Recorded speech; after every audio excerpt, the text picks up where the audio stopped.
آج ہم ایک ایسی روایت پر بات کر رہے ہیں جو صدیوں پرانی ہے اور بہت گہری ہے، مسیحی روزہ۔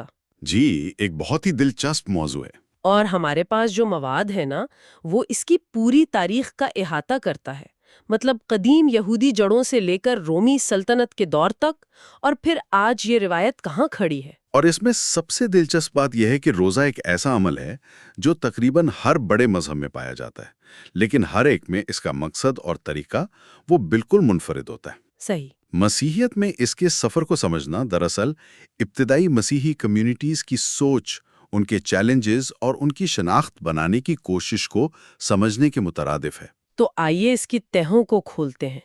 یہ صرف بھوکا رہنے کی کہانی نہیں ہے، بلکہ یہ وقت کے ساتھ معنی کے بدلنے کی کہانی ہے۔ بالکل۔ تو یہ سفر شروع کہاں سے ہوتا ہے؟ ظاہر ہے مسیحیت سے بھی پہلے یہودیت سے۔ ذرائع بتاتے ہیں کہ وہاں روزہ ایک بہت اہم روحانی عمل تھا۔ جی، اور یہ سمجھنا بہت ضروری ہے کہ اس کا مقصد صرف بھوکا رہنا نہیں تھا، اس کا تعلق اجتماعی توبہ اور خدا سے تعلق قائم کرنے سے تھا۔ اچھا۔ اس کی سب سے بڑی مثال یوم کفارہ ہے، جسے یوم کپور بھی کہتے ہیں۔ ہاں، یوم کپور۔ اس دن پوری قوم اجتماعی طور پر اپنے گناہوں کی معافی مانگنے کے لیے روزہ رکھتی تھی۔ ایک منٹ، تو کیا اس کا مطلب یہ ہے کہ اس وقت روزہ ایک انفرادی عمل سے زیادہ ایک اجتماعی یا قومی ذمہ داری سمجھا جاتا تھا؟ آپ نے بالکل صحیح نقطہ پکڑا۔ جیسے پوری کمیونٹی ایک ساتھ خدا کے سامنے جھک رہی ہو۔ جی ہاں، یہ ایک اجتماعی عمل تھا۔ فرد کی جو روحانیت تھی نا، وہ کمیونٹی سے جڑی ہوئی تھی۔ ٹھیک۔ اسی طرح حضرت موسیٰ کے 40 دن کے روزوں کا ذکر ملتا ہے، جب وہ کوہ سینا پر خدا سے احکامات لے رہے تھے۔ یہ روزہ انہیں ایک اعلیٰ روحانی سطح پر لے جانے کے لیے تھا۔ اور ذرائع اس بات پر بھی زور دیتے ہیں کہ انبیاء نے ہمیشہ کہا کہ ایسا روزہ قابل قبول نہیں جس میں آپ بھوکے تو رہیں لیکن غریبوں کا حق ماریں یا ناانصافی کریں۔ بالکل، یعنی روزہ صرف پیٹ کا نہیں تھا، بلکہ پورے طرز عمل کا تھا۔ یہاں سے بات واقعی دلچسپ ہوتی ہے کہ روزہ ایک سماجی ذمہ داری سے بھی جڑا ہوا تھا۔ یہ صرف آپ اور خدا کے بیچ کا معاملہ نہیں تھا۔ جی، لیکن جب ہم ابتدائی مسیحی دور میں داخل ہوتے ہیں تو لگتا ہے کہ اس تصور میں ایک بڑی تبدیلی آئی۔ بہت بڑی تبدیلی۔ ابتدائی مسیحوں نے اس روایت کو اپنایا تو ضرور، لیکن اس کے معنی بدل دیے۔ کیسے؟ انہوں نے روزے کے ظاہری اور عوامی پہلو کے بجائے اس کے باطنی، ذاتی اور اندرونی پہلو پر زور دینا شروع کر دیا۔ ان کا پیغام تھا کہ روزہ دکھاوے کے لیے نہیں، بلکہ دل کی صفائی اور خدا سے خاموش گفتگو کے لیے ہونا چاہیے۔ تو کیا یہ کہنا درست ہوگا کہ یہ صرف ایک روحانی تبدیلی نہیں تھی، بلکہ ایک طرح سے پچھلی روایت، یعنی اس وقت کی یہودی مذہبی قیادت کے ظاہری طریقوں سے خود کو الگ کرنے کی ایک شعوری کوشش بھی تھی؟ بالکل، یہ اپنی ایک الگ شناخت بنانے کا عمل تھا۔ وہ یہ کہہ رہے تھے کہ ہمارا ایمان دکھاوے کا محتاج نہیں، یہ ایک اندرونی کیفیت کا نام ہے۔ اچھا۔ اور ایک ایسی کمیونٹی جو رومی سلطنت میں پہلے سے ہی شک کی نگاہ سے دیکھی جا رہی تھی، اس کے لیے اندرونی اور ذاتی اعمال پر زور دینا زیادہ محفوظ بھی تھا اور زیادہ معنی خیز بھی۔ یہ اپنے ایمان کو خالص رکھنے کا ایک طریقہ تھا۔ اچھا، اور ذرائع میں یہ بھی ذکر ہے کہ انہوں نے ہفتے کے کچھ مخصوص دن روزہ رکھنے کے لیے چنے، جیسے بدھ اور جمعہ۔ یہ انتخاب کیوں؟ یہ ایک بہترین سوال ہے۔ کیا ان دنوں کے پیچھے کوئی خاص وجہ تھی؟ یہ مجھے بہت دلچسپ لگ رہا ہے۔ جی، ان دنوں کا انتخاب علامتی تھا۔ روایات کے مطابق بدھ کا دن اس سازش سے منسوب تھا جو یسوع مسیح کے خلاف ہوئی تھی، اور جمعہ کا دن ان کی صلیبی موت سے۔ اوہ، اچھا۔ تو ان 2 دنوں میں روزہ رکھنا دراصل ان واقعات کو یاد کرنے، توبہ کرنے اور روحانی طور پر تیار رہنے کا ایک طریقہ تھا۔ یہ دن غم اور غور و فکر کے لیے وقف تھے۔ تو یہ روایت اپنی ابتدائی شکل میں پروان چڑھ رہی تھی، لیکن اس کا اصل امتحان تب شروع ہوا جب یہ تحریک رومی سلطنت کے دل تک پہنچی۔ جی، یعنی روم جیسے بڑے شہروں تک۔ وہاں کا ماحول بالکل مختلف تھا اور مسیحیوں کو شدید مخالفت کا سامنا تھا۔ جی، وہ ایک انتہائی مشکل دور تھا۔ رومی سلطنت میں مسیحیوں کو ایک عجیب و غریب گروہ سمجھا جاتا تھا جو رومی دیوتاؤں کو نہیں مانتے تھے، اور بادشاہ کو خدا کا درجہ دینے سے بھی انکار کرتے تھے۔ بالکل۔ ان پر اکثر ظلم کیا جاتا تھا۔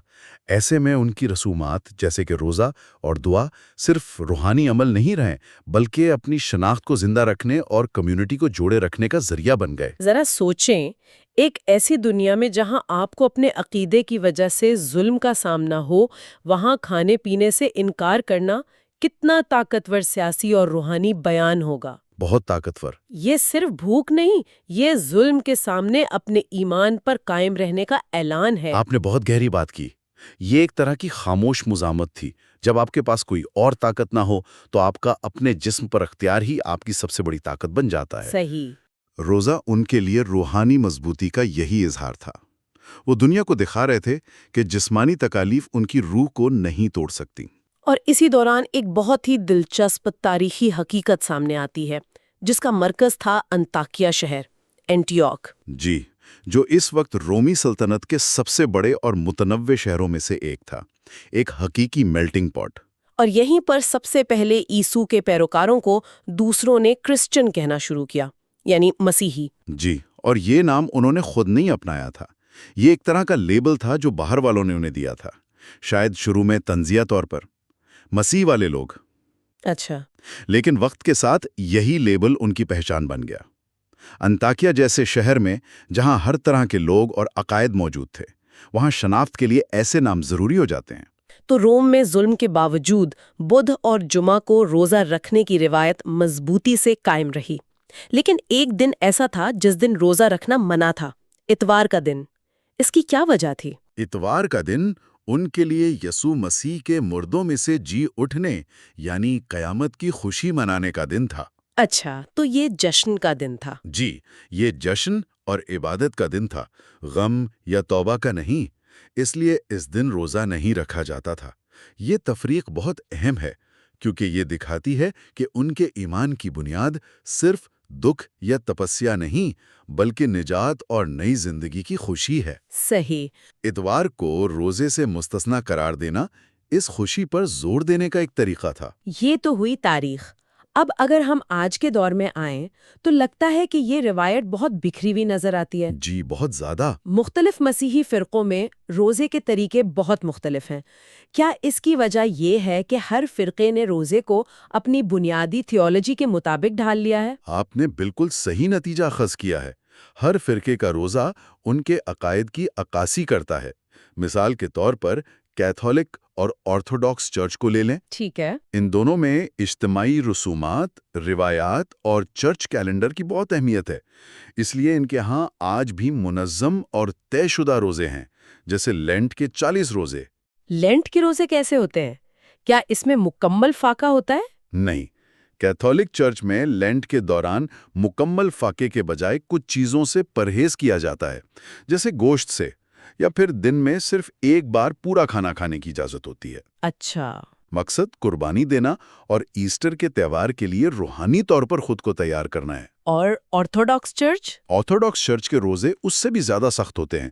ان کے ہاں لینٹ اور دیگر موقعوں پر نہ صرف گوشت بلکہ ڈیری مصنوعات، انڈے، تیل اور یہاں تک کہ شراب سے بھی پرہیز کیا جاتا ہے۔ او، یہ تو کافی سخت ہے۔ جی، ان کا کیلنڈر تو سال کے تقریباً نصف دنوں پر محیط ہے جو روزے کے ہیں۔ تو ان دونوں میں روایت اور کمیونٹی کا عنصر بہت مضبوط ہے، لیکن پروٹسٹنٹ چرچ کا معاملہ بالکل مختلف لگتا ہے نا؟ جی، کیونکہ پروٹسٹنٹ اصلاحات کا بنیادی نکتہ ہی فرد اور خدا کے درمیان براہ راست اور ذاتی تعلق پر زور دینا تھا۔ صحیح۔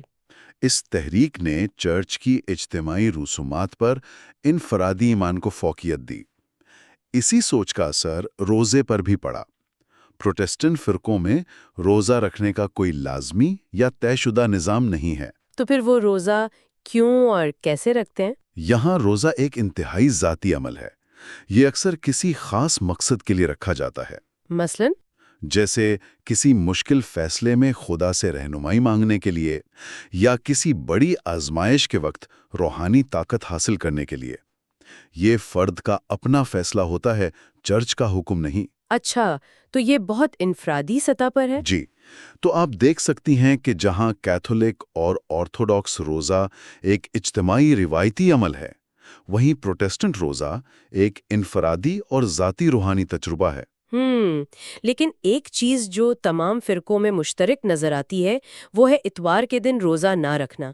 یہ روایت آج تک قائم ہے۔ بالکل، اتوار آج بھی خوشی، عبادت اور جشن کا دن سمجھا جاتا ہے۔ یہ ایک ایسی کڑی ہے جو جدید مسیحیت کو ابتدائی چرچ سے جوڑتی ہے۔ صحیح۔ اس سے یہ بھی ظاہر ہوتا ہے کہ موجودہ دور کا روزہ چاہے کسی بھی شکل میں ہو، اس کا مرکز جسمانی مشقت سے زیادہ روحانی تعلق اور ذاتی غور و فکر بن چکا ہے۔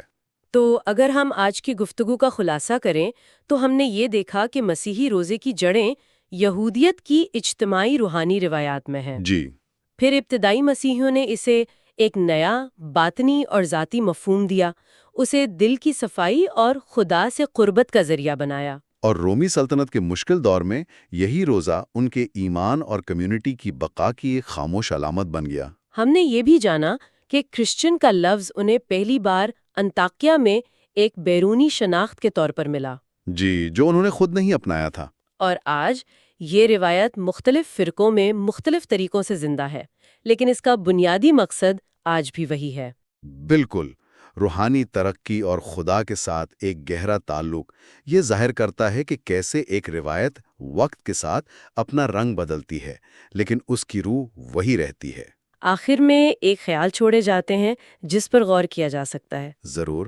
جس طرح روزے کا تصور ایک ظاہری اور اجتماعی عمل سے ایک باطنی اور ذاتی روحانی تجربے میں تبدیل ہوا، کیا یہ انسانی عقائد اور معاشروں میں آنے والی ایک بڑی تبدیلی کی عکاسی نہیں کرتا؟